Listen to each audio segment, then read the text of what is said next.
You're tuning into Black and White Sports on YouTube. The no-holds-barred truth on sports. The main event starts now. All right, guys and gals. Well, a lot of people have come out and made comments about Mark Davis firing Josh McDaniels. He fired Lombardi. Mike Lombardi did come out and make comments about this, talked at great length about it on the GM Shuffle, and he was very honest. He was like, it didn't work, it wasn't working, and he didn't necessarily love how the Raiders were trying to build the team. I talked about this earlier a little bit with the offensive and defensive line. But now there's been a report come out about Mark Davis's behavior prior to the leading up to Josh McDaniels getting fired. And Mark Davis, lack of a better way of putting it, has been pissed for a while now about how things have been going with the Raiders. And it just sort of boiled over, was very public on Monday Night Football. Troy Aikman was very critical of the Raiders and the Raiders offense. And it just got Davante Adams, of course, on the sideline. It just got so much attention, it was like, enough is enough. I'm getting these guys out of here. It's not working. And there were also issues involving Mark Davis and who the Raiders should have been playing at quarterback. Interesting. He was pissed after a win. What does that tell you? And we've also got comments from people that have been involved with the Josh McDaniels Raiders situation. Davante Adams made comments. Mac Jones, who we know is a big Josh McDaniels guy. And frankly, Josh got the most out of Mac. I don't know what that says. I don't get that. And then Derek Carr, who of course was traded out of town right after you spent all this money and all this capital to bring in a wide receiver that wanted to play with Derek Carr. I still don't get it. I still don't get that. The things that culminated in the late-night firings of Raiders head coach Josh McDaniels and general manager Dave Ziegler seemed akin to Lemony Snicket's A Series of Unfortunate Events, according to a new report. Burt Breer, here we go. A potential Las Vegas shakeup was brewing for weeks as Mark Davis grew, quote, volatile and angry, according to Burt Breer of SI.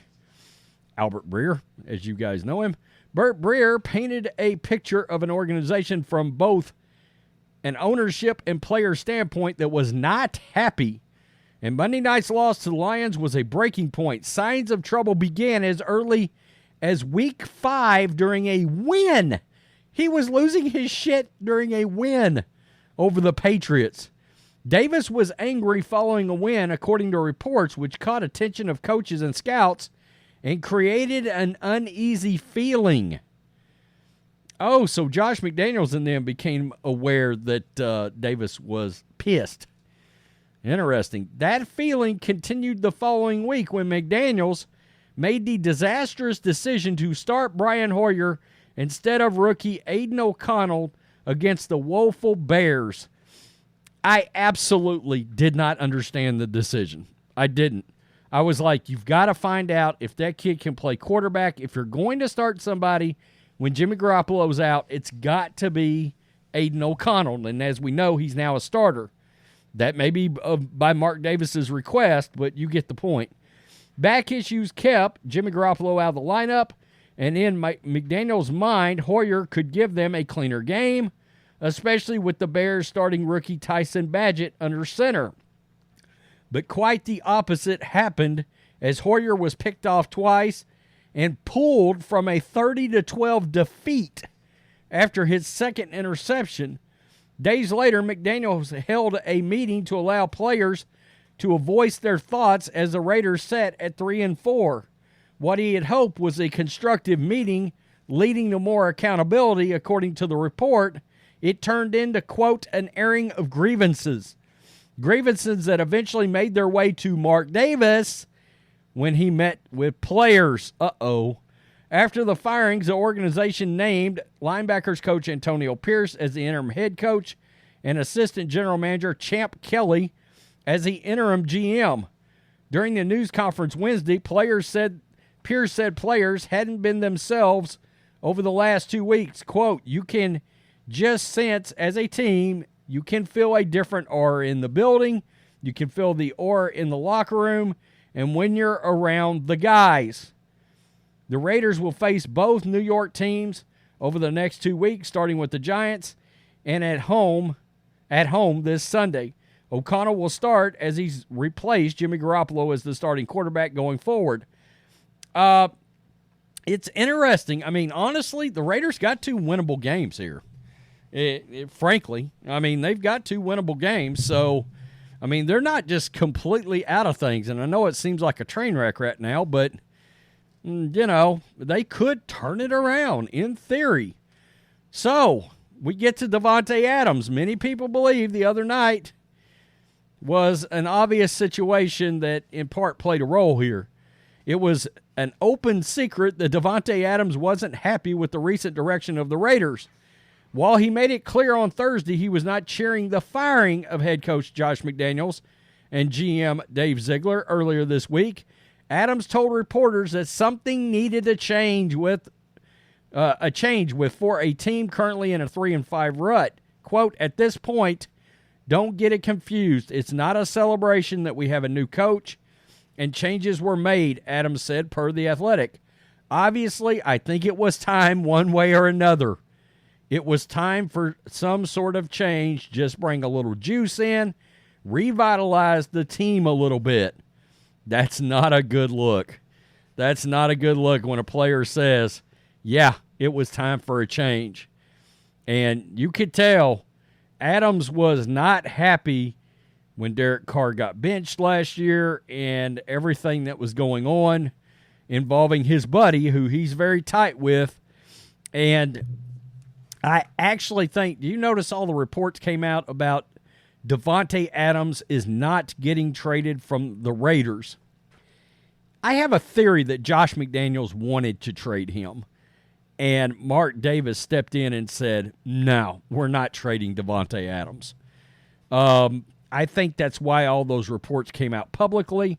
And I think Mark Davis had already decided once the trade deadline passes, you're both out. And nobody knew it. And, of course, at midnight that night, as soon as the trade deadline ended, Josh McDaniels, Dave Ziegler was out the door.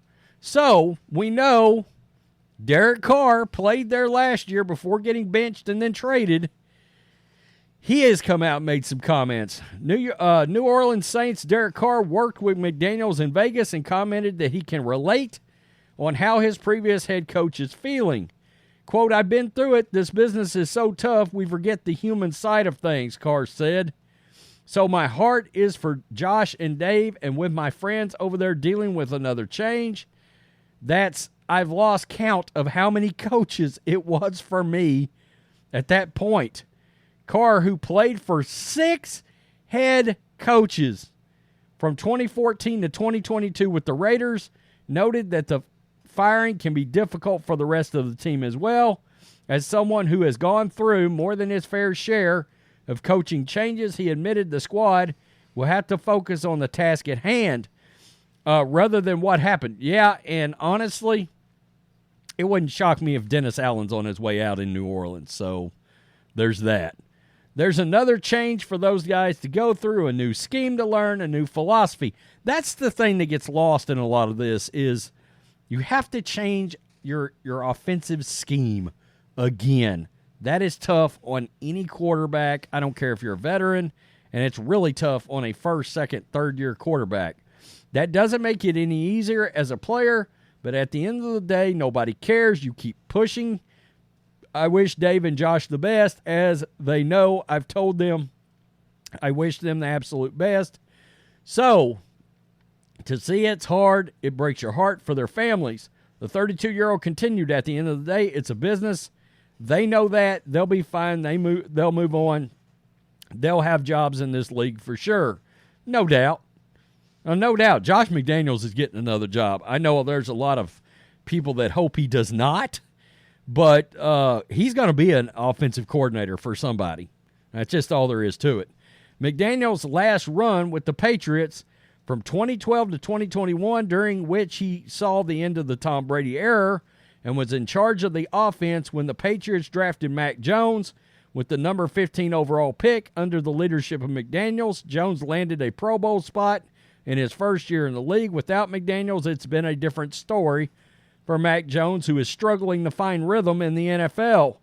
Jones reflected on his time with his former OC, quote, "I have a lot of respect for Josh and his family. Like Carr, Jones noted that things like this will happen in the NFL and wishes him well as he navigates the next move.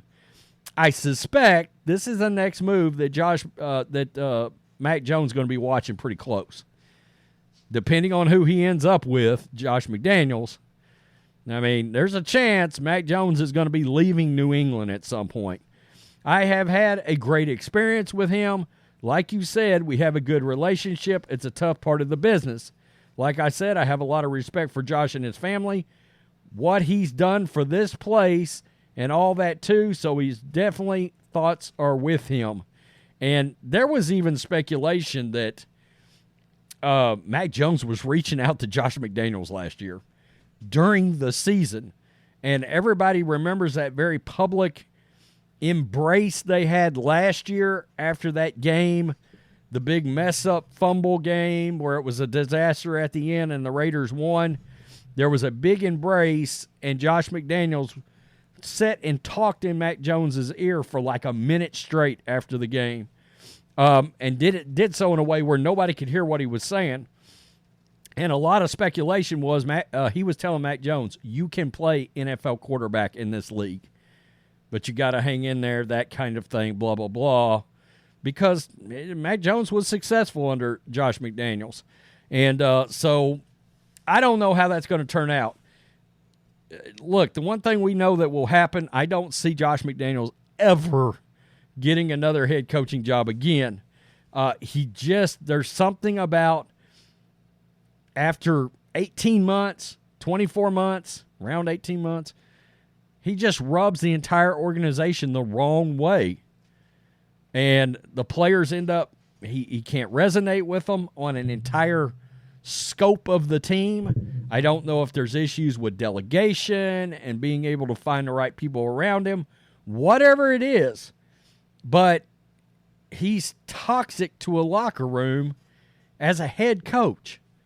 And it's crazy, but we've talked about that with other very successful coordinators in the past.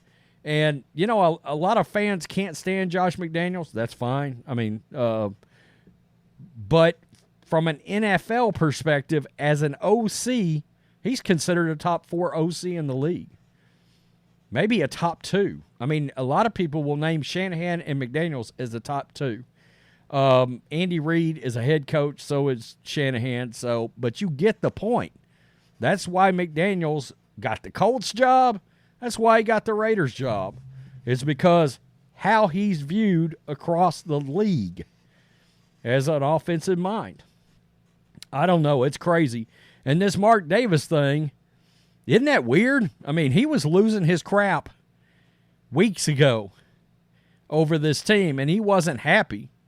And that's around the time he actually snapped at fans that were talking about, we want McDaniels out.